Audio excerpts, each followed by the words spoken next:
Very warm and ecstatic good morning to all my dear friends and students. Once again, I am back with a very exciting question asked in the JEE 2020 examinations. This question is from the organic section, and these type of the questions are often discussed in the classes. It is a very typical Friedel-Crafts acylation aromatic electrophilic substitution based questions. Similar type of questions most of the students preparing for entrance examinations are aware of. In fact, Friedel-Crafts reaction is of two types. One we call the Friedel-Crafts alkylations, and the second one is called Friedel-Crafts acylation. As far as the questions based on these reactions are concerned, last year itself in the J mains itself, a lot many questions were covered from the concept of Friedel-Crafts reactions. This year in the advanced examinations, again the question has cropped up from the Friedel-Crafts acylation concept. Very important and interesting case in which intermolecular Friedel-Crafts acylation has been followed by intramolecular case, and there are some giant groups already occupying the benzene rings, just preventing the entry of the so-called electrophile during the reaction and near to them or near to the positions occupied by these horrible giant looking groups. How exactly we can come to the conclusion and the final answer of the questions? In this question, the very first step is given related to the aromatic electrophilic substitution, that is the Friedel-Crafts acylation, which is further linked with the Clemmensen reduction that we study in case of alkane as well as in case of aldehyde ketone compounds, how the carbonyl group can be converted into the methylene group. This is the basic aim of the Clemmensen, Wolff-Kishner, and the Mozingo reduction, this kind of the reactions, or the Raney-Nichols desulfurizations, which has further been added up with a very important reaction that we study in alcohol as well as in aldehyde ketones. That is treatment with a Grignard reagent followed by hydrolysis, and furthermore, very important segment has been added, that is the dehydration of the alcohols. Let us get back to the board and try to explore how to find the answer of the questions. Let me start with. In the question, a very giant looking compound is given. It is often the habit of the board, yani joint admission board of the IIT to just design the questions in such a manner that it looks a bit horrifying, horribles. Exactly, you simply implement the basic fundamental that you study in the GOC, General Organic Chemistry, and accordingly we can proceed on. So let me explain the very first step from P to Q.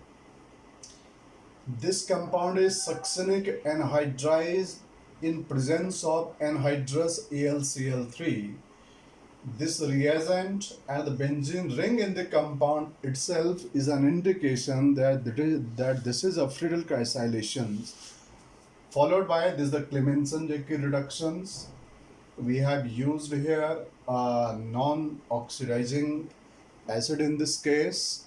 Followed by this is CS3MgBr, followed by hydrolysis and H2SO4 and heat. So let us see exactly what happens in the reactions.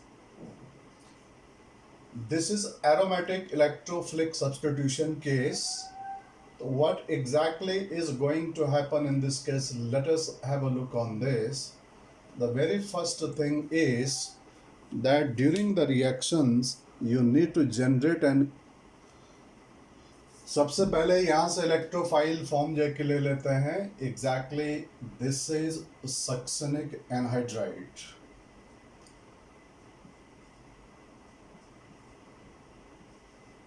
AlCl3। Oxygen ये lone pair इसको donate करता है, जैसे lone pair donate होगा इस पे charge आएगा minus, इस पे चार्ज आ जाएगा ऑक्सीजन पे प्लस, पॉजिटिव आते ही यहाँ से ये बॉन्ड यानी ब्रेक हो जाएगा और इस कार्बन पे यहाँ चार्ज बन जाएगा पॉजिटिव। तो overall we will get a structure like this, यानी सिचुएशन कुछ ऐसे हो जाएगी। यहाँ पर ये C double bond O carbon having the positive charge and double bond O, यहाँ पे ये ऑक्सीजन ये बॉन्डेड हो गया with AlCl3, it is having the negative charge. यहाँ पे this carbon has become here an electrophilic centre, और यही इलेक्ट्रोफिलिक सेंटर यहाँ बेंजीन रिंग पे अटैक करने वाला है। इस केस में यहाँ बेंजीन रिंग पे अटैक मारेगा, तो देखते हैं कि बेंजीन रिंग पे ये कहाँ अटैक ले सकता है। तो यहाँ पर देखो कि अगर आप सीधे से देखो, यानी डायरेक्टिविटी आप लोगों को पढ़ाई गई है, you understand the directivity principle को लगाएंगे। यहाँ पर इस पोजीशन पे एक जाइंट यानी टर्सरी ब्यूटाइल ग्रुप जो कि लगा हुआ है। यहाँ पर जो है कि अगेन इसी तरीके से 1 2 3 एक तरीके से ये भी यानी टर्सरी एल्काइल ग्रुप है। और टर्सरी एल्काइल में हम जानते हैं कि क्योंकि इसमें कोई हाइड्रोजन नहीं है, अगर हाइड्रोजन नहीं है तो there is no hyperconjugation. Directivity ध्यान रखिएगा कि एरोमेटिक कंपाउंड्स में डायरेक्टिविटी प्रिंसिपल केवल तभी जो है कि लगाया जाता है या तो कोई ग्रुप हाइपर कंजुगेशन शो कर रहा हो या कोई ग्रुप मेसोमेरिक इफेक्ट शो कर रहा हो। इंडक्टिव डजंट डिक्लेयर और doesn't decide directivity. Inductive is a very feeble effect, और जो हाइपर कंजुगेशन या मेसोमेरिक इफेक्ट होता है ये पाई इलेक्ट्रॉन्स के कंजुगेशन के थ्रू प्रोसीड करता है। इसलिए ध्यान रखिएगा कि inductive should not be taken while deciding the directivity. इसका मतलब ये हो गया कि यहाँ पर ये ग्रुप कोई डायरेक्टिविटी डिसाइड नहीं करेगा, ये भी डायरेक्टिविटी डिसाइड नहीं करेगा। आगे हम देख रहे हैं बेंजीन पे यहाँ अगेन इस रिंग का ये वाला पार्ट लगा हुआ है, side of the ring are also treated as alkyl group. और हमें पता है कि इस कार्बन पे फर्दर 2 हाइड्रोजन एटम यहाँ बॉन्डेड होंगे, तो इससे जुड़ा हुआ ये है बेंजाइलिक कार्बन। ये हाइड्रोजन हाइपर कंजुगेशन में जा सकते हैं, they can show here the plus hyperconjugation effect, और प्लस हाइपर कंजुगेशन की वजह से ये वाला पार्ट यानी ये वाला कार्बन यहाँ ऑर्थो पैरा डायरेक्टर बनेगा। तो इसके लिए इस पोजीशन यानी इस इप्सो पोजीशन के लिए ये पोजीशन ऑर्थो हो गया, ये पोजीशन ऑर्थो हो गया, अपोजिट ए पोजीशन पैरा हो गया। तो पैरा तो ऑलरेडी ऑक्युपाइड है, इधर वाली ऑर्थो भी इस 5 मेंबर रिंग के साथ में फ्यूज्ड है, ऑक्युपाइड है, केवल फ्री पोजीशन यहाँ अवेलेबल है। इसका मतलब ये वाला इलेक्ट्रोफाइल इस पोजीशन पे बेंजीन रिंग की इस पोजीशन पे जाके अटैक मारेगा, और जब ये यहाँ जाके यहाँ पे जो कि लगेगा तो what exactly will be the situation. मैं यहीं पर इस चीज़ को ऐसा दिखा दे रहा हूँ। ये स्टेप तो हो गया, यहाँ पे ये मैंने इलेक्ट्रोफाइल बना दिया। इलेक्ट्रोफाइल कैसे बना ये आपको आए समझ में। अब यहाँ पर ध्यान दें कि ये बेंजीन की रिंग है, इस बेंजीन की रिंग पे यहाँ पर ये टर्सरी ब्यूटाइल ग्रुप, यहाँ पर इधर साइड में ये 5 मेंबर रिंग अटैच्ड है, और यहाँ पे आपने इस कार्बन के थ्रू इसको जो है कि जोड़ना है। तो ये कार्बन यहाँ इसके साथ में इट विल गेट बॉन्डेड, यहाँ अटैक जो है कि लेना है इसको। तो जैसे ये यहाँ पे अटैक मारेगा तो ध्यान दें कि एग्जैक्टली सिचुएशन कुछ ऐसे हो गए। इस कार्बन एटम पे यहाँ ये ऑक्सीजन लगा हुआ है, फिर बीच में 2 कार्बन एटम और आ रहे हैं, एक कार्बन एटम दूसरा कार्बन एटम ऐसा दिखा दिया, एक और एक 2, और इसके बाद फिर आप देख पा रहे हैं कि दूसरे कार्बन के बाद जो तीसरा कार्बन एटम है ये 1 2 एंड 3, इसके रिस्पेक्ट में 1 2 3 एंड 4 आ रहा है। इसके रिस्पेक्ट में देखो जहाँ पे C डबल बॉन्ड O है ये 1 2 3 4, 1 2 3 एंड 4, यानी इस तरीके से दिखा दिया मैंने। इस पे डबल बॉन्ड O एंड साथ में यहाँ पे OAlCl3-। बाद में होता क्या है, इसी वाले केस में जो हाइड्रोजन यहाँ से अलग हुआ है वही हाइड्रोजन यहाँ जाके यूके लग जाता है। यहाँ जाके लगा दिया तो यहाँ पर ये हो गया OH। ये कौन सा कंपाउंड आया? ये कंपाउंड आया मेरे पास में Q। क्या Q ऐसा ही कंपाउंड है? देखो ये कीटो ग्रुप है, 1 2, कीटो ग्रुप 1 2, इसके बाद COOH, ये ग्रुप आ गया, यानी Q कंपाउंड इज दिस। ये मैंने Q कंपाउंड के स्ट्रक्चर को दिखा दिया।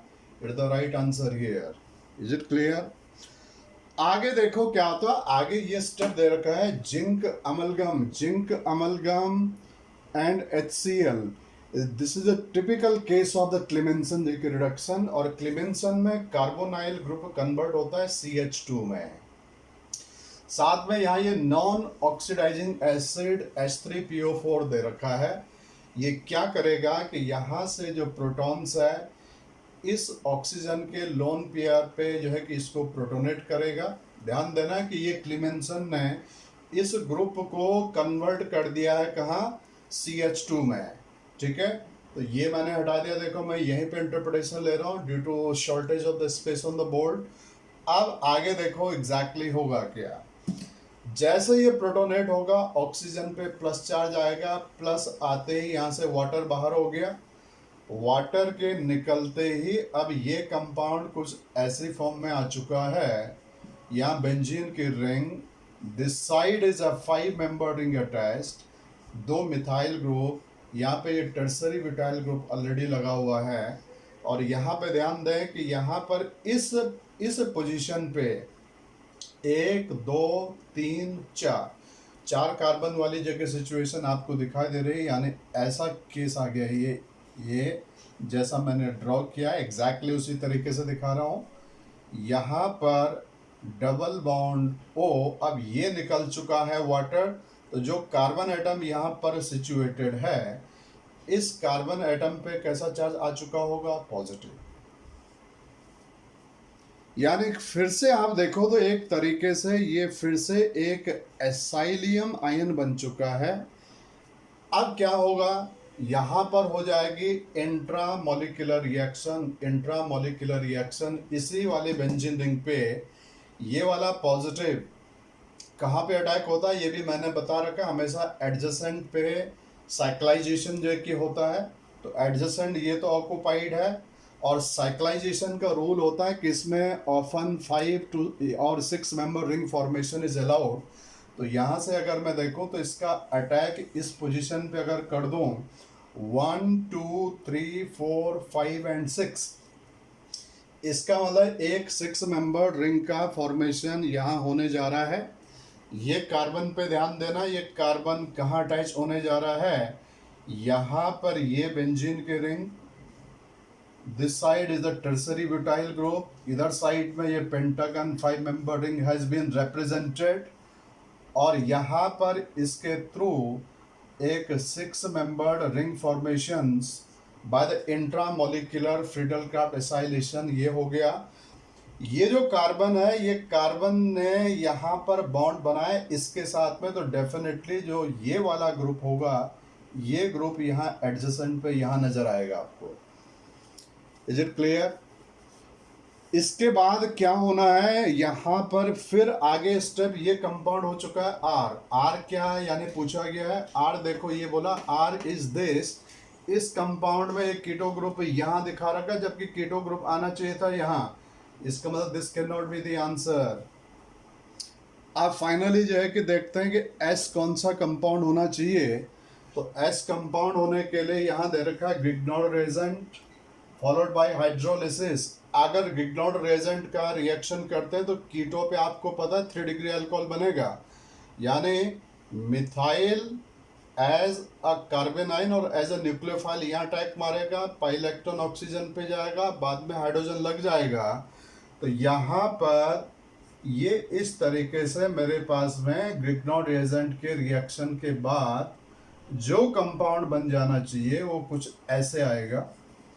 यहाँ पर ये टर्सरी ब्यूटाइल ग्रुप ऑलरेडी लगा हुआ है, और यहाँ पर ये 6 मेंबर्ड की इस रिंग पे यहाँ पर एक तो मिथाइल ग्रुप आ गया, साथ में यहाँ क्या आ चुका है, OH। अब लास्ट स्टेप पे जाना है जिसके थ्रू कि आपको फाइनली इस कंपाउंड मिलेगा। सल्फ्यूरिक एसिड के साथ हीटिंग है। सल्फ्यूरिक एसिड के साथ हीटिंग ये शो करता है कि अल्कोहल की डिहाइड्रेशन हो रही है। अगर अल्कोहल की डिहाइड्रेशन है तो डिहाइड्रेशन में यहाँ से ये निकलेगा H2O। एंड सिडजेप रूल को फॉलो लेते हुए मैं कंपाउंड यहाँ फॉर्मेशन जो कि ले लूँगा, ये हटा रहा हूँ। यहाँ के बाद जो कंपाउंड S आपके पास आने वाला है वो कौन सा होगा, यहाँ से OH हटा दीजिएगा, यहाँ से H हटा दूंगा, HOH यानी वाटर निकलेगा, तो जो डबल बॉन्ड यहाँ आएगा वो बेंजीन के साथ में कंजुगेशन में भी आ जाएगा और ये कंपाउंड इस तरीके से स्टेबल हो जाएगा। यानी यहाँ एक बेंजीन की रिंग है, this side I have connected at the 5 member ring, 2 methyl group यहाँ ज्वाइन किए गए हैं, tertiary butyl group is here, और यहाँ पर इस तरीके से ये 6 मेंबर की रिंग, यहाँ पर ये मिथाइल ग्रुप जो कि लगा दिया और यहाँ पर यानी डबल बॉन्ड। तो देखते हैं कोई ऑप्शन इस तरीके का मैच हो रहा है। PQ यानी S में अगर आप देखें तो यहाँ पर ये S कंपाउंड इज दिस, ये परफेक्टली मैच हो रहा है। ये मैच नहीं कर रहा है, क्यों नहीं मैच कर रहा है, क्योंकि जो डबल बॉन्ड है वो रिंग के बेंजीन रिंग में उस कार्बन पे जहाँ पर मिथाइल लगा हुआ, यहाँ पे आप देख रहे हैं न तो ये मिथाइल दिखा रखा है, तो ये ऑप्शन तो वैसे भी आउट है, यानी आंसर हो गया ये। तो इसके आंसर हो गया यानी Q कंपाउंड हो गया हमारे पास में ये, और S कंपाउंड हो गया ये। This was a nicely designed questions involving 4 and 5 concept in this flow of the reactions. Question was not difficult. Explanation में थोड़ा टाइम लगता है, अदरवाइज एक क्वेश्चन सॉल्व करने में 1 मिनट से ज़्यादा का टाइम जो कि नहीं लगना चाहिए। Hopefully most of the student who must have followed the way I just explained over here must have got their reward, and for the rest let us see. Thank you very much and hope you all the best. Have a good day, fine day, and work hard, and let us see what is in store for you in the future. Thank you very much.